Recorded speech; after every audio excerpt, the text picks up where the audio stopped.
tout de suite à l'arrivée du docteur Loïc Dombreval, vétérinaire, député jusqu'en 2022, président du Conseil national de la protection animale et nommé inspecteur général de l'administration du développement durable. Mais peut-être que vous allez nous expliquer un petit peu ça, et puis bien sûr, la corrida. Merci beaucoup. Merci. Merci pour votre invitation. Merci, professeur Courreau, d'avoir initié ce collectif auquel j'ai adhéré quasiment tout de suite. Je parle sous ton contrôle, mais voilà, c'était... Ouais, bah oui, c'est parce que ça paraît tellement évident. Et puis merci de reprendre tout ça, parce que c'est des sujets qui sont importants. Et les présentations qui ont été faites étaient particulièrement intéressantes et constructives. On ne sait pas effectivement très bien comment tout ça va déboucher, mais enfin, moi j'ai une petite idée, je vais vous la partager. En tout cas, ce qui est certain, c'est qu'on vit dans un pays qui préfère le respect des traditions à celui des animaux. Ça, c'est à peu près évident, et c'est pas la première fois qu'on s'en rend compte. Et pour commencer sur des notes négatives, j'ai pas l'impression que ça aille vers un plus grand respect des animaux, en tout cas vers un plus grand respect de quoi que ce soit vis-à-vis des traditions.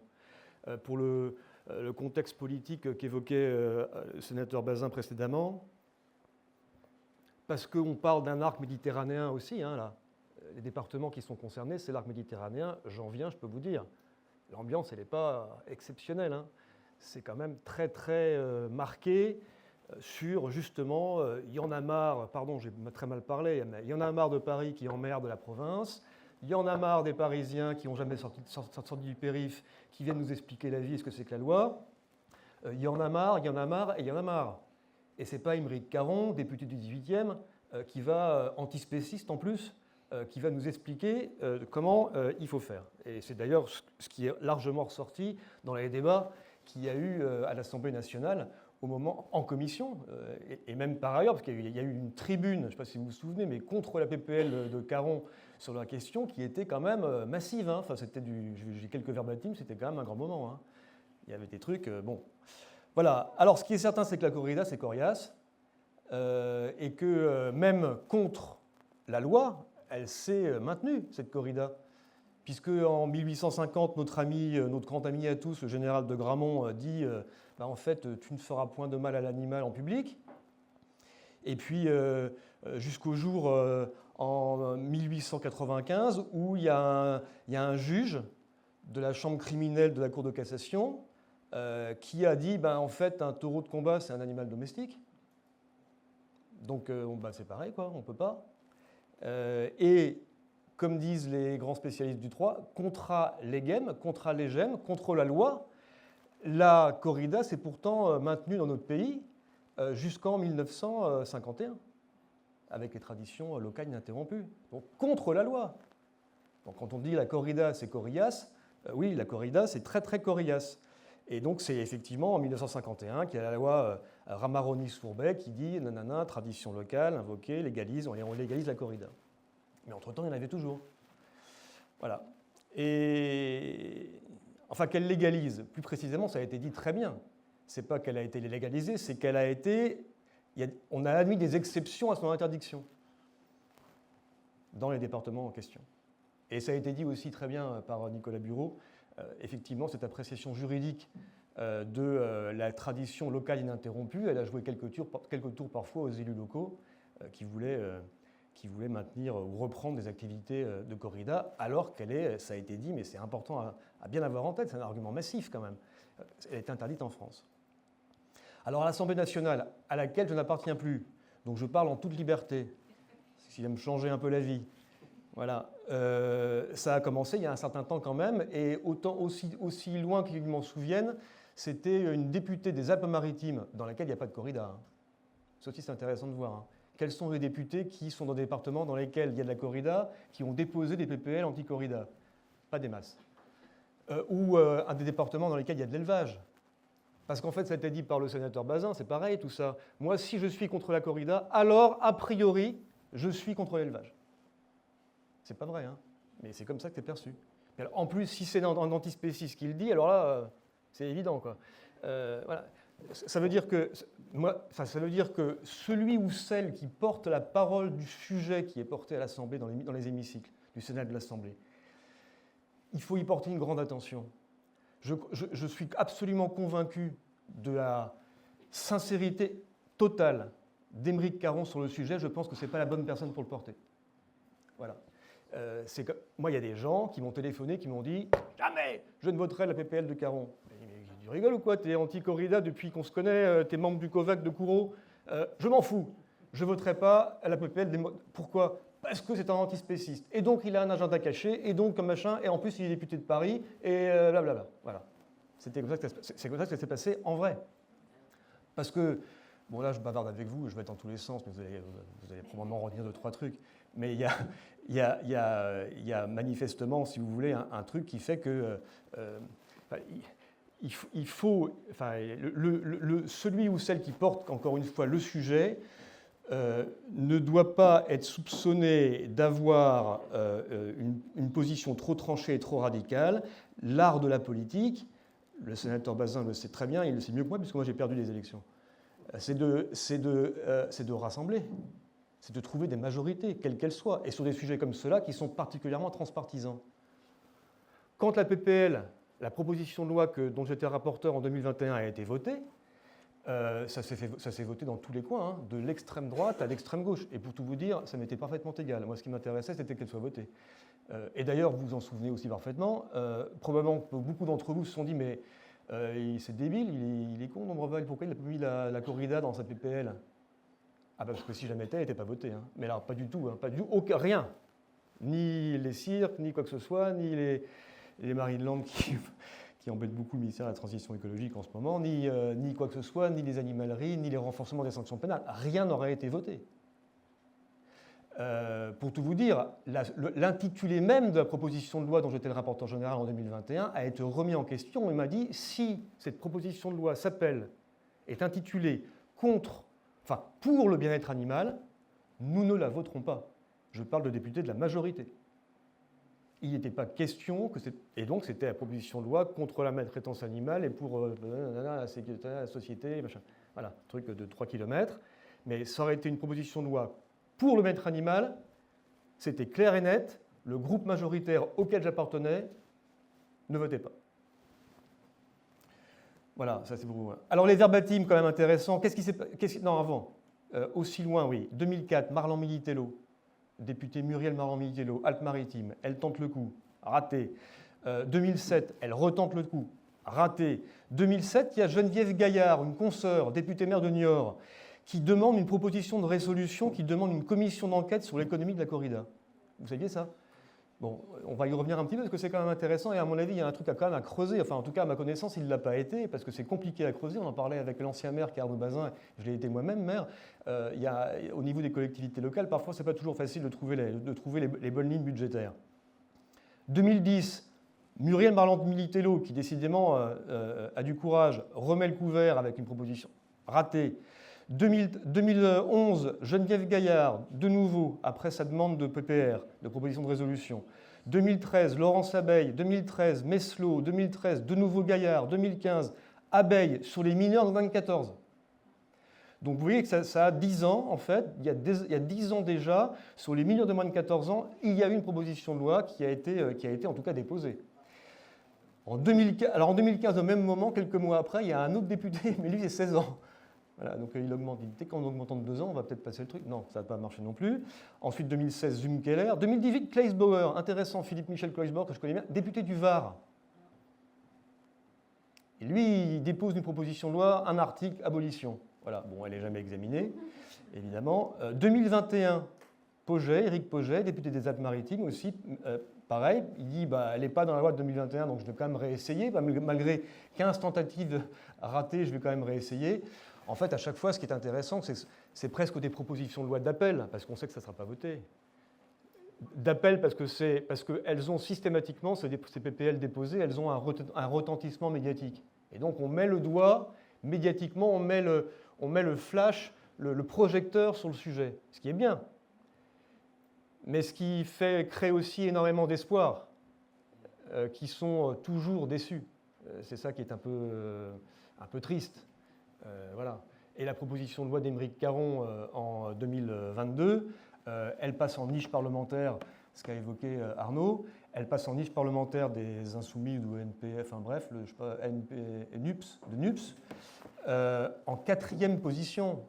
À minuit, c'est comme Cendrillon, hein, c'est fermé. Au revoir, monsieur, à l'année prochaine. Donc, il était impossible, avec 3 PPL précédemment, dont une sur l'avortement, une sur l'augmentation du SMIC, enfin,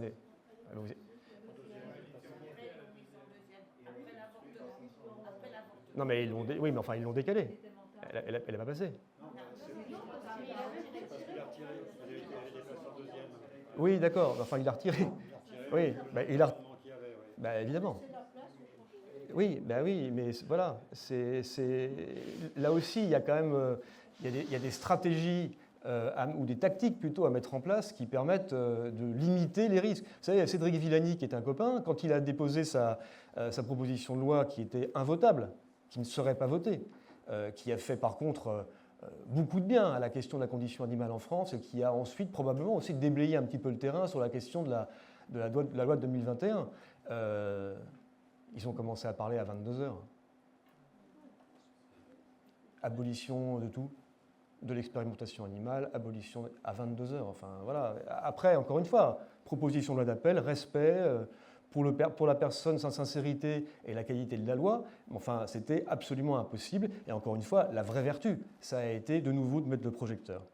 Voilà, alors les verbatims, qu'est-ce qui s'est dit en commission au moment où Émeric Caron a tenté de faire voter sa loi? L'abolition de la corrida, c'est le premier pas d'un agenda antispéciste extrémiste. Étant précisé qu'il y a quand même, je crois, 80% de la population française qui y est opposée, non? Nous sommes les défenseurs acharnés de la liberté et des opposants résolus à l'éco-totalitarisme. Ça, ce sont les 200 signataires de la tribune qui a été publiée, parce que ça faisait grand bruit, évidemment, cette PPL, on s'est demandé à un moment donné si elle ne serait pas adoptée. Voulons-nous d'une France monochrome ou d'une France plurielle, respectueuse de son histoire et de ses traditions? Interdire la corrida, je sais que c'est les verbatims, hein, c'est entre guillemets en italique. Interdire la corrida, c'est interdire une culture et humilier une partie de nos concitoyens.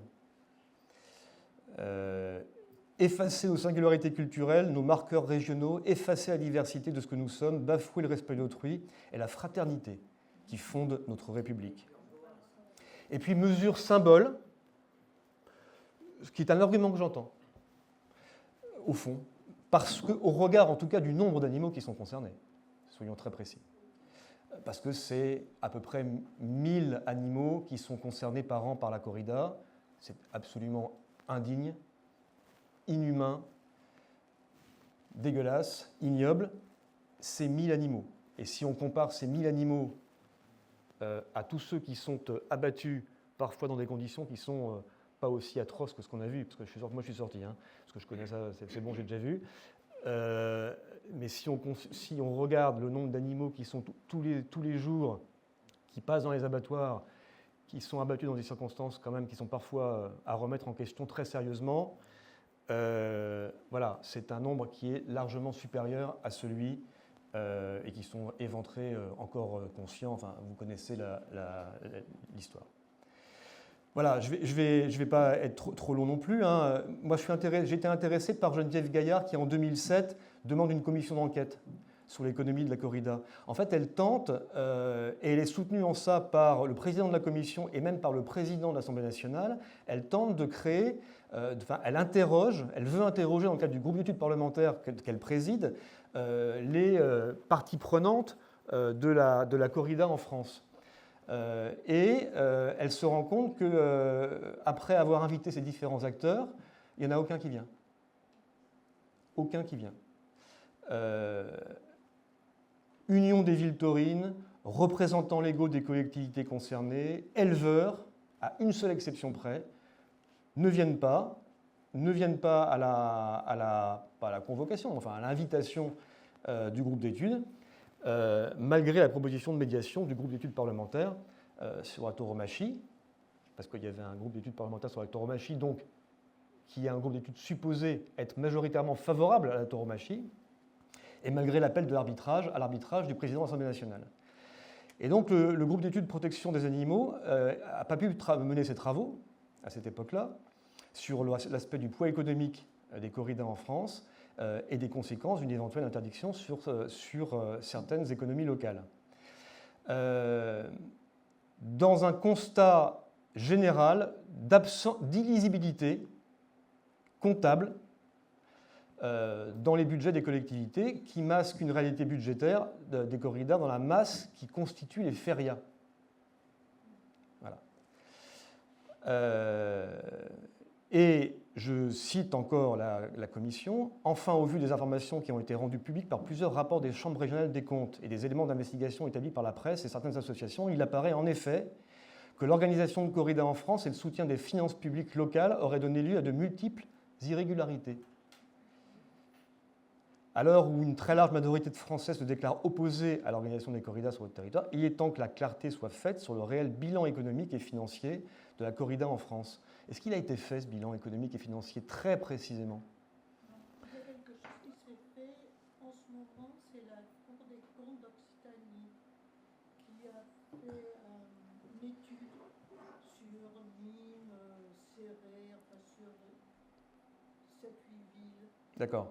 Bon, enfin, en tout cas, il ne me semble pas qu'il y ait ce travail extrêmement précis et détaillé de ce que ça coûte vraiment aux contribuables, de ce que ça coûte à l'État et de ce que ça peut éventuellement rapporter aux collectivités locales. Mais moi, je vais vous dire au fond ce que je crois.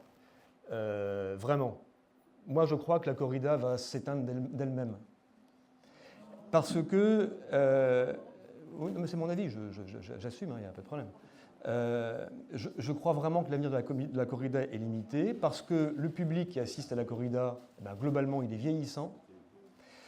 Parce qu'elle vit cette corrida avec des subventions qui sont des subventions de plus en plus contrôlées, de moins en moins importantes, et qu'au fond, cette activité, elle me fait penser à une chasse traditionnelle contre laquelle j'avais pas mal lutté quand j'étais député, qui est la chasse à la glu, et qui a fini, qui était, comme la corrida, interdite partout en France, sauf dans 4 départements français, et qui a fini par disparaître parce que les chasseurs à la glu, ce n'est pas vraiment des gamins de 22 ans, et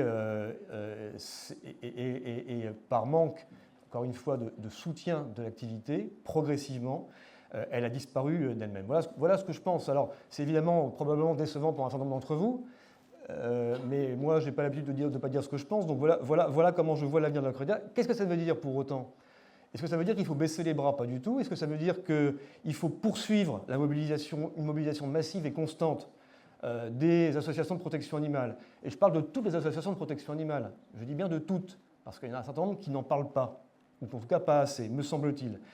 Des politiques, évidemment, et pas des politiques, enfin des politiques concernées par les territoires dans lesquels il peut y avoir ce type de corrida. Des personnalités publiques, on en a parlé tout à l'heure, il y en a un certain nombre qui ont signé beaucoup de manifestes contre la corrida, et puis surtout avec le soutien de l'immense majorité des citoyens français qui sont comme vous et moi, qui aiment les animaux et qui majoritairement détestent la corrida. Voilà, je vous remercie.